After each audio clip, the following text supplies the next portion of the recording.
Banyak orang mencari kebenaran di mana-mana, sampai lupa bahwa kebenaran bukan sebuah konsep, tapi pribadi. Namanya Yesus.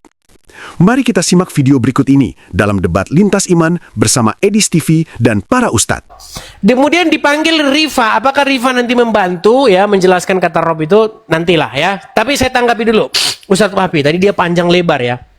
Begini Ustadz Wafi, tadi Anda mengatakan bahwasanya masalah goronik itu seolah-olah membuat sebuah kesan bahwa itu belum terjadi. Padahal di detik yang sama Anda mengatakan bahwasanya maka Allah menghapusnya. Kalau Allah menghapusnya artinya setan itu memang sudah memasukkan ayat tersebut. Karena kalau dikatakan Allah menghapusnya, tetapi setan belum memasukkan, artinya Allah menghapus sesuatu yang nggak ada.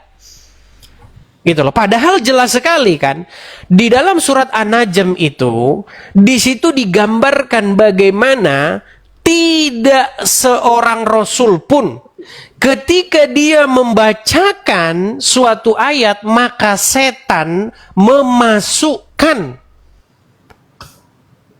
Nah, apa yang dimasukkan itu? Makanya tadi Ustadz Wafi kita lihat nih latar belakang sejarahnya, bukan tafsirnya ya. Beda tafsir dengan latar belakang. Kalau tafsir tuh begini, saya kasih contoh. Orang buta datang kepada Muhammad. Muhammad bermuka masam. Lalu dipelintir, ditafsir oleh Ustadz Wafi bahwa orang buta itu datang memotong-motong pembicaraan Muhammad. Nah, itu yang disebut dengan tafsir alias pelintir. Nah, sementara di dalam surat An-Najm tadi, di dalam surat Al-Hajj tadi ya, di situ jelas dikatakan apa? Bahwasanya di latar belakang peristiwa tersebut, Muhammad membenarkan atau mengatakan yang baik-baik terhadap sesembahan orang-orang Quraisy. Makanya disebutkan di dalam riwayat, mereka sujud bersama-sama dengan Muhammad. Gitu. Tapi Ustadz Wafi ngeles membahas tentang itu. Nah, kemudian yang kedua, Ustadz Wafi saya ucapkan terima kasih karena Ustadz Wafi sudah mengakui bahwa Muhammad melakukan kesalahan-kesalahan. Nah, lihat nih. Putar lagi videonya loh. Tadi Ustadz Wafi mengatakan bahwa Muhammad itu suri tauladan. Karena apa? Kesalahan-kesalahan yang dibuat dia menjadi pembelajaran. Kan itu tadi Anda bilang. Menjadi syariat. Iya, artinya Muhammad berarti pernah berbuat sengaja salah. oleh Setuju? Allah, dirancang Allah, bukan sengaja salah. Oke, berarti Muhammad berbuat salah. Iya, dirancang oleh Allah. Iya, berbuat salah. Terjadi Baik, syariat. terima kasih. Kan Terima keren, kasih. kan? Terima kasih. Ustadz Wafi sudah mengakui Nah, yang Muhammad Yesus berbuat gimana? salah. Yang Yesus gimana? Tenang ini, mulai panik nih. Yang Yesus gimana? Panik nih. Panik. Oke, terima kasih atas pengakuan Ustadz Wafi bahwa Muhammad berbuat kesalahan. Makanya begini. Makanya teman-teman, Kalau yang Yesus harus ya saya ngomong dipotong terus nih tanda-tanda nih. Jangan dipotong. Tanda-tanda nih. Kata-kata saya jangan dipotong dong. Intinya Ustadz Wafi sudah mengakui Muhammad berbuat salah dan jelas sekali di dalam ayat Al-Quran Muhammad itu disuruh memohonkan ampun atas dosa-dosanya. Ya, jelas ayat Al-Quran mengatakan bahwa Muhammad memohon ampun atas dosa-dosa yang dia perbuat. Muhammad berbuat salah karena Muhammad salah ngucap wahyu. Muhammad berbuat salah kepada para petani kurma karena petani kurma dibikin gagal panen gara-gara ucapan dia. Muhammad juga mengatakan sesuatu yang dia tidak punya ilmu tentangnya.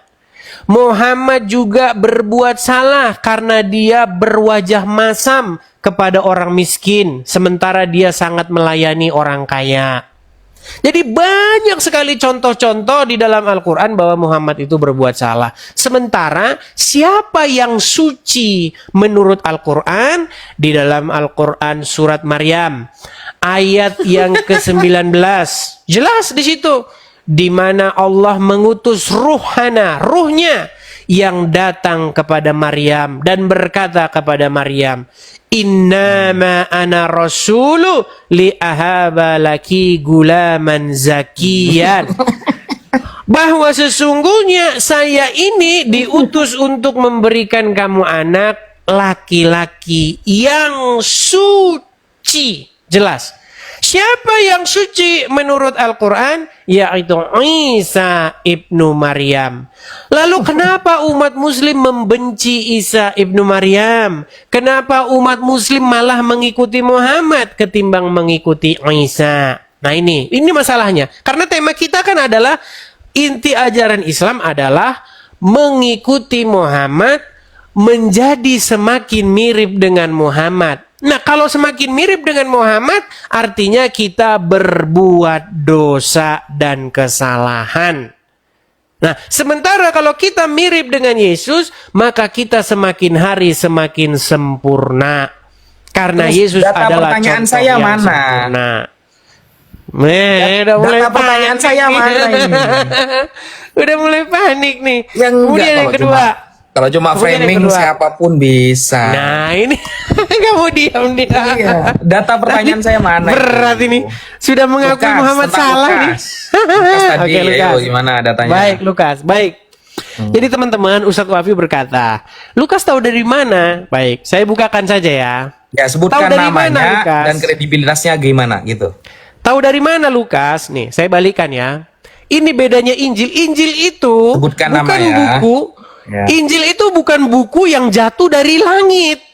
Makanya tidak ada kitab yang jatuh dari langit. Orang yang percaya kitab jatuh dari langit, mereka perlu dibawa ke rumah sakit jiwa. Tidak ada kitab yang jatuh dari langit. Semua kitab itu ditulis manusia, dikarang oleh manusia. Bedanya, apakah dia berdasarkan saksi mata atau berdasarkan halu? Perhatikan. Theophilus yang mulia, banyak orang telah berusaha menyusun suatu berita tentang peristiwa-peristiwa yang telah terjadi di antara kita. Seperti yang disampaikan oleh kita oleh mereka yang dari semula adalah saksi mata dan pelayan firman. Karena itu setelah aku menyelidiki segala peristiwa itu dengan seksama dari asal muasalnya, maka aku mengambil keputusan untuk membukukannya secara teratur bagimu, supaya engkau dapat mengetahui bahwa segala sesuatu yang diajarkan kepadamu sungguh benar. Inilah yang saya katakan bahwa Siapa? Injil. Namanya mana? Tenang, Namanya? Dapetin siapa? tenang. Iya. Bisa saya lanjutkan?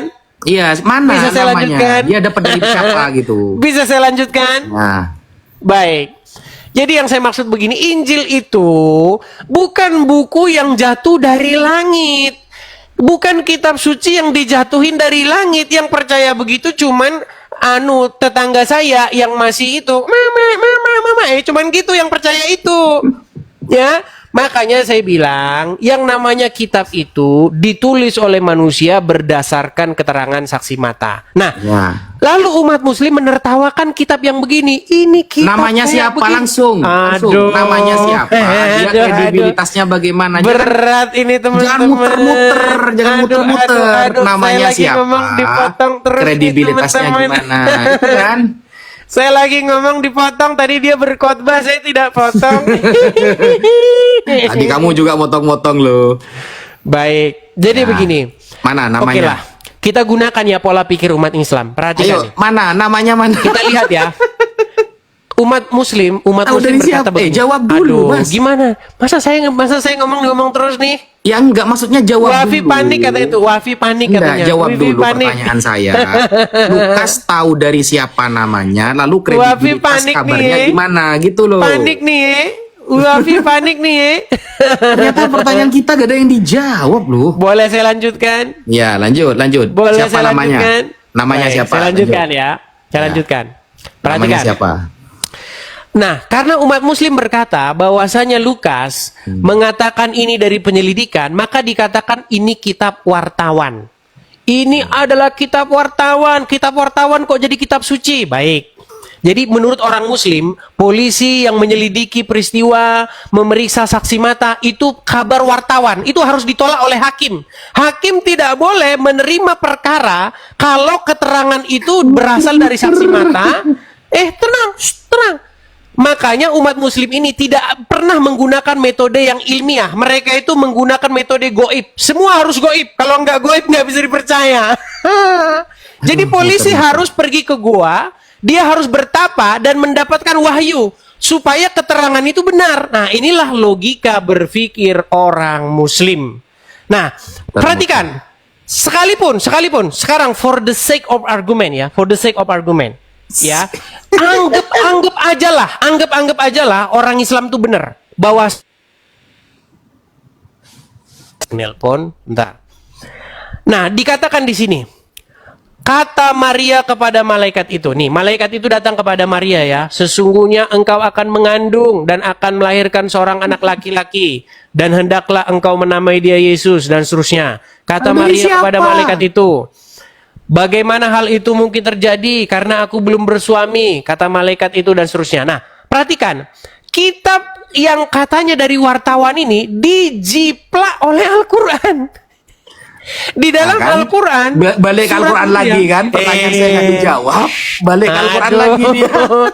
Yusuf Bey gimana nih? Masa Wafi udah panik nih? Ya enggak, maksudnya kita dituntut untuk pakai data kalau jawab, tapi setiap pertanyaan kita data ini. Namanya ini kan siapa data yang diambil Lukas, kredibilitasnya gimana? Jangan balik Al-Quran lagi. Baik, nanti sebelum itu saya jawab nanti itu terakhir ya. Nih, perhatikan teman-teman, Al-Quran yang datang di abad ke-7 ternyata mengutip-ngutip apa yang ada di dalam yang kata mereka kitab wartawan. Nih perhatikan nih.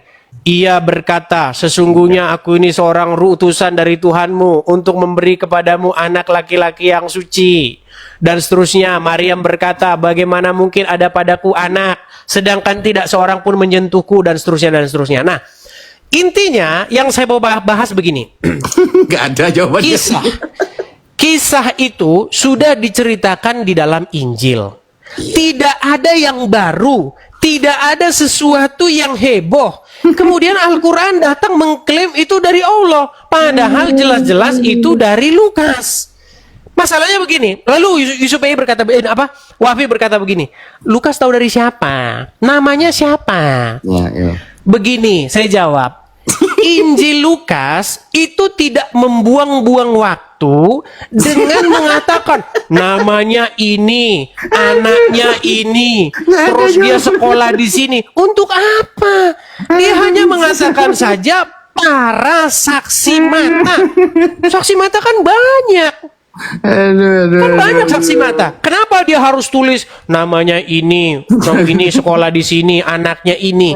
Sekarang saya mau tanya balik. Kalau nanya lagi pertanyaan di saya dalam Al-Quran.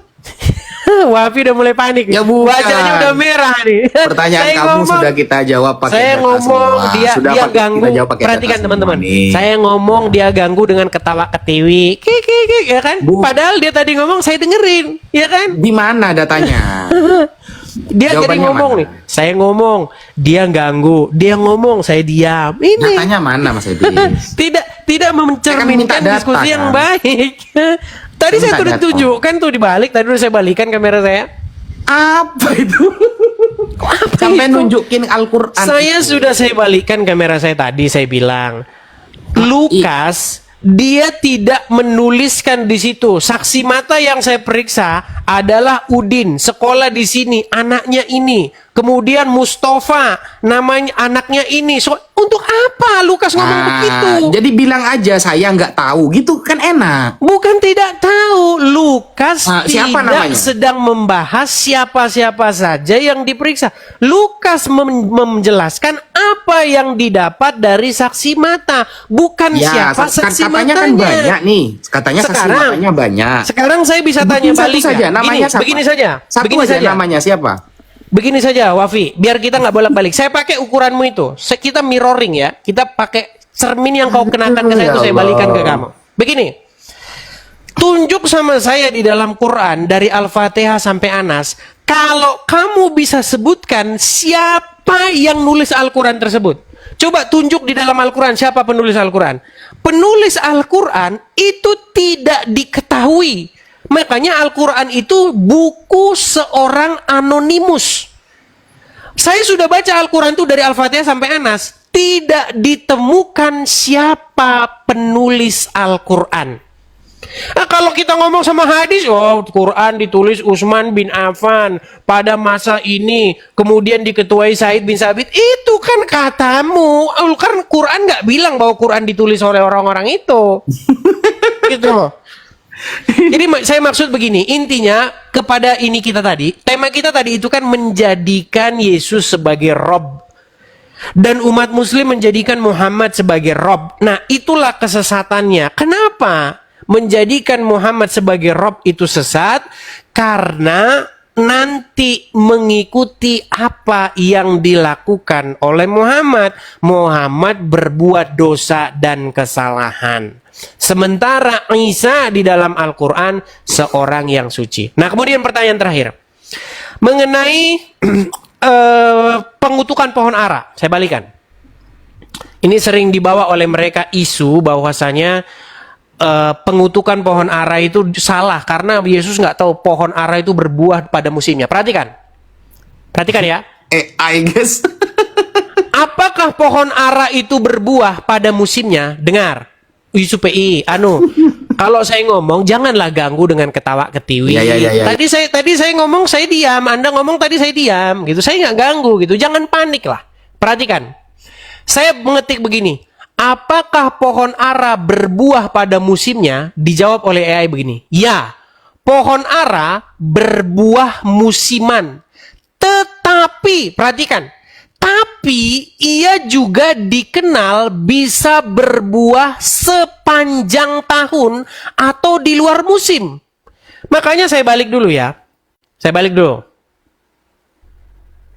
Nih. Contoh nih. Ini di belakang rumah saya. Nah, kalau saya berharap bahwa pohon jambu saya itu saya datangi dan ada buahnya, nggak salah, karena saya memang mengharapkan ada buah dari situ.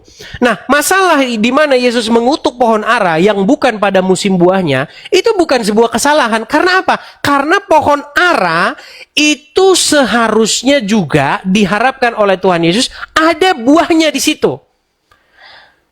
Makanya dikatakan pohon ara itu memang berbuah pada musimnya, tetapi dia juga berbuah di luar musim. Makanya di situ Tuhan Yesus mengharapkan pohon itu berbuah. Ada buah didapati di situ, tetapi dia tidak berbuah. Seperti itu. Silakan. Pernahkah kamu merasa hidup ini seperti berjalan tanpa arah? Kita mencari kebenaran di banyak tempat. Di logika, di manusia, di pencapaian. Namun hati tetap kosong.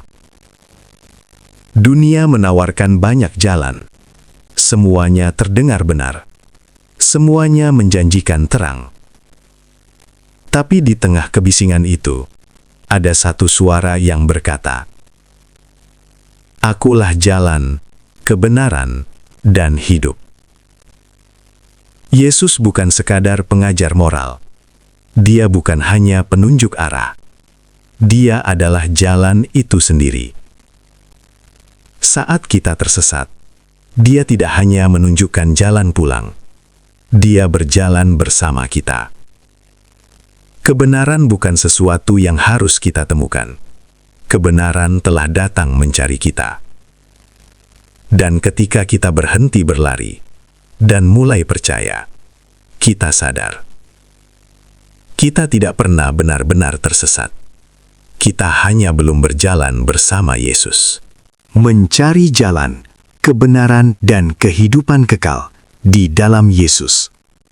Saudara-saudari yang terkasih, sejak dahulu manusia adalah pencari. Kita mencari makna hidup, mencari kebenaran, mencari arah.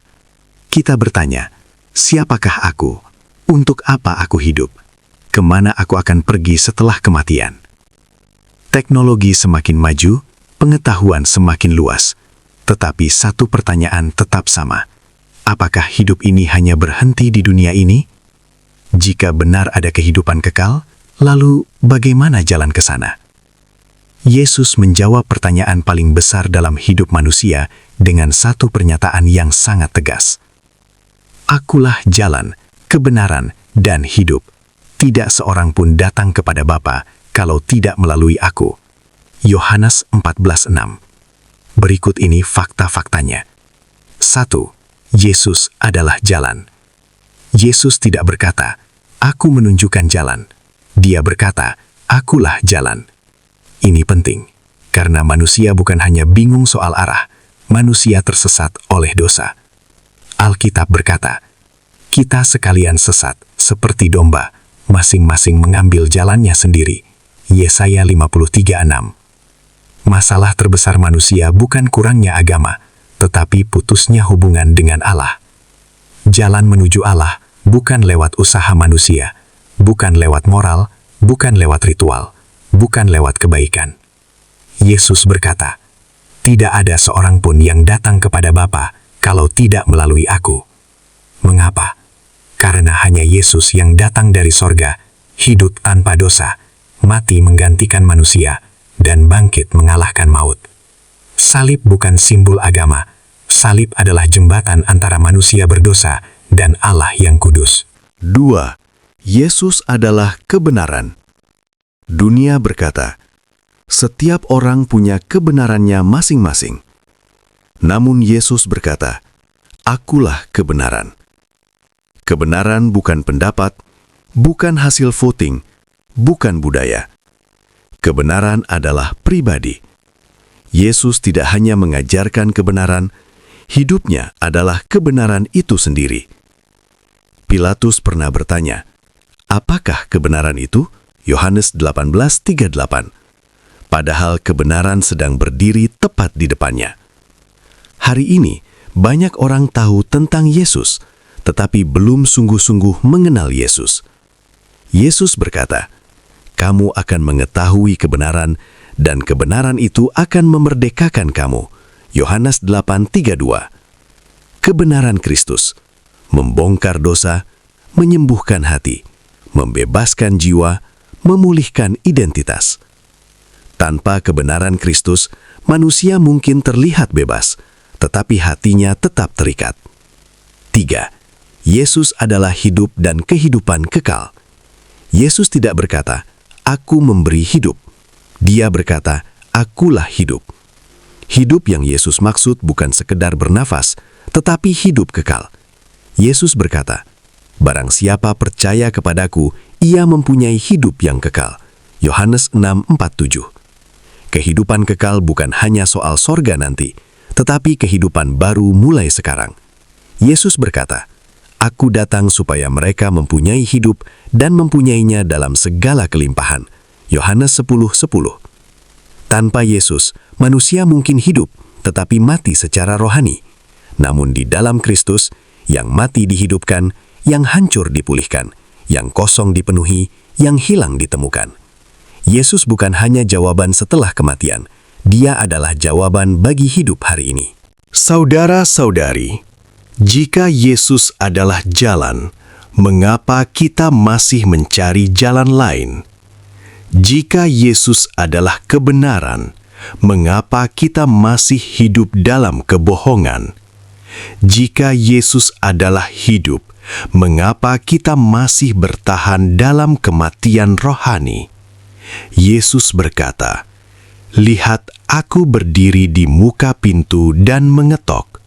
Wahyu 3:20.